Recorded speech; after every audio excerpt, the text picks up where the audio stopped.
The Atlantis project is actively developing a digital twin of the tethered ring. A digital twin is a term that is used to describe an accurate 3D model of something that exists or could exist in the real world, such as a factory or an amusement park. You can view the most recent released version of the tethered ring's digital twin on the Project Atlantis website. However, if you want to access the most up-to-date version or modify the model yourself, the source code has been shared on GitHub. I'll now walk you through getting this code from GitHub and preparing the model for local development. Before getting started, it is important to make sure that you have Node.js and NPM installed on your computer. If you don't, you can get Node.js, which now includes NPM, at nodejs.org. Step 1 will be to open up the command line interface for your operating system.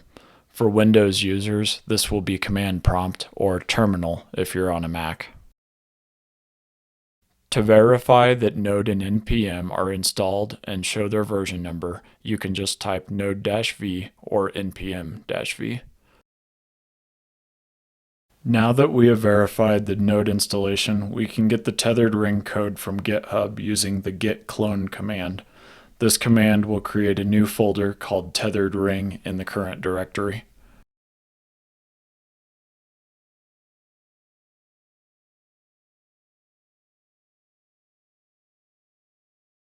After switching to the tethered ring directory, we're going to start like most Node apps and install all of the required Node modules with npm install.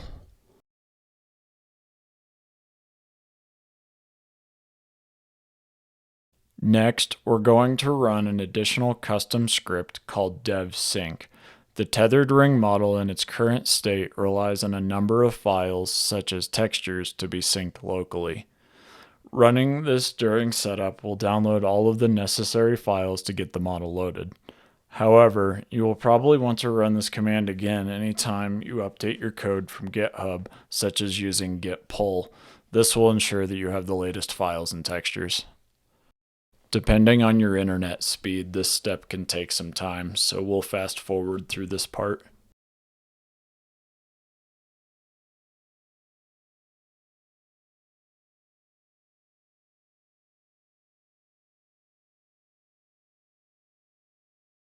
After all the files have been synced locally, we can go ahead and launch the local web server to display the model using npm run dev. When started, the server will provide you with a local URL to view the model in your browser. Once you load the web page, you should see a 3D model of the tethered ring in its default state. From here, you can modify ring parameters and navigate the globe.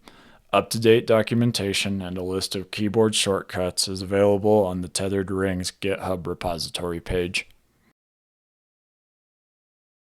If you run into any issues while setting this up, please feel free to ask questions in the comments. We'll try our best to respond, and your feedback is greatly appreciated. Don't forget to like and subscribe to help promote the channel.